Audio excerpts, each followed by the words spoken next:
Essas células estão sendo atacadas, pois alguns desses micro-organismos podem causar danos terríveis para a saúde dos humanos, mas eles também desempenham papéis muito importantes para os ecossistemas terrestres. Eles são os protozoários.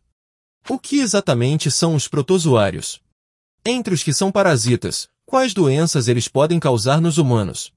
Essas, e outras curiosidades mais incríveis ainda, é o que vamos ver agora. Os protozoários são organismos unicelulares, isso quer dizer que eles possuem uma única célula.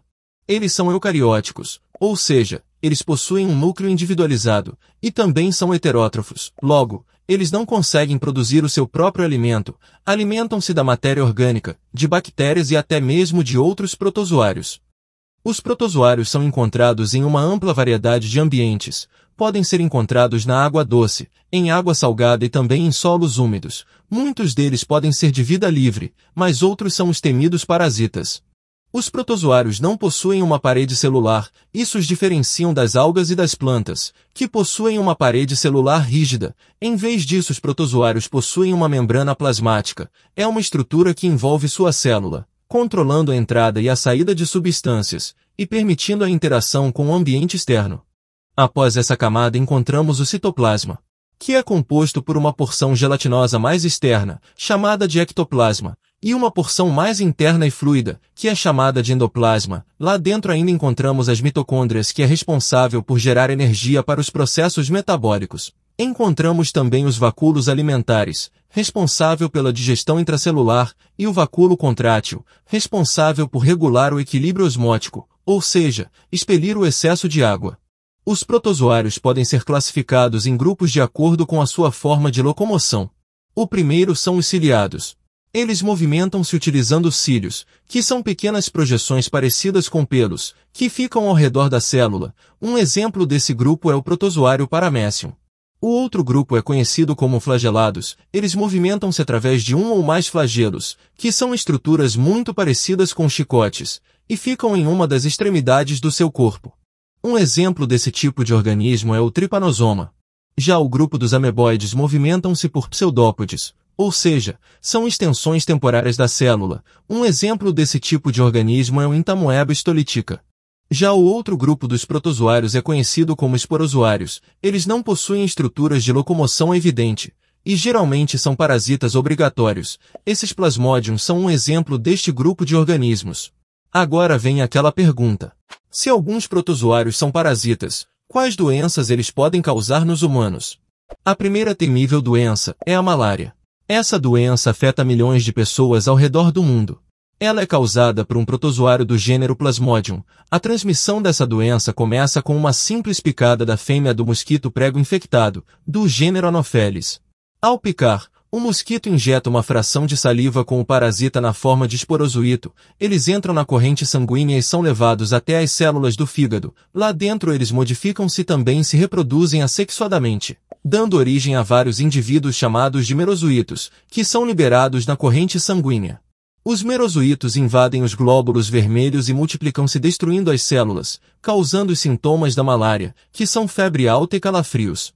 Em seguida, quando outro mosquito pica a pessoa infectada, ele ingere novos protozoários fazendo o reinício do seu ciclo de vida. Outra doença muito perigosa causada por parasitas protozoários é a doença de Chagas. Ela acontece pelo agente causador chamado de Trypanosoma cruzi. Tudo acontece quando as fezes contaminadas de um barbeiro entram no corpo por meio de feridas ou mucosa. Isso acaba levando a uma fase aguda grave da doença, com febre e inchaço no local da infecção. Na fase mais crônica da doença pode afetar o coração e o sistema digestivo.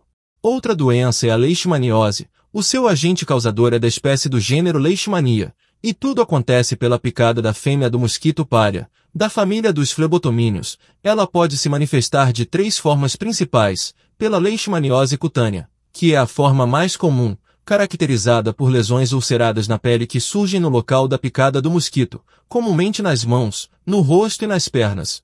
Temos também a leishmaniose mucocutânea. Ela acontece por uma evolução da leishmaniose cutânea que pode afetar as mucosas. Essas lesões destroem as mucosas do nariz, da boca e da garganta, podendo causar deformidades graves.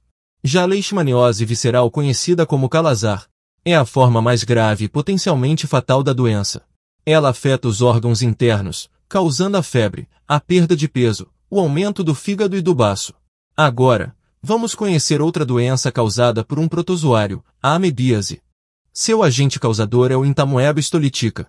A infecção acontece pela ingestão de alimentos ou água contaminados com os cistos do parasita. Isso acaba causando sintomas como a diarreia, dores abdominais, cólicas, e em casos mais graves, pode causar abscessos hepáticos.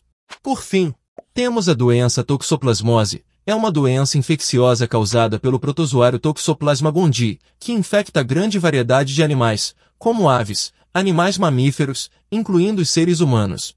Tudo acontece pela ingestão de carne crua ou mal cozida de animais parasitados, como o porco, o boi ou o carneiro. Pode acontecer também pela água contaminada com os parasitas, muitas vezes provenientes das fezes de gatos.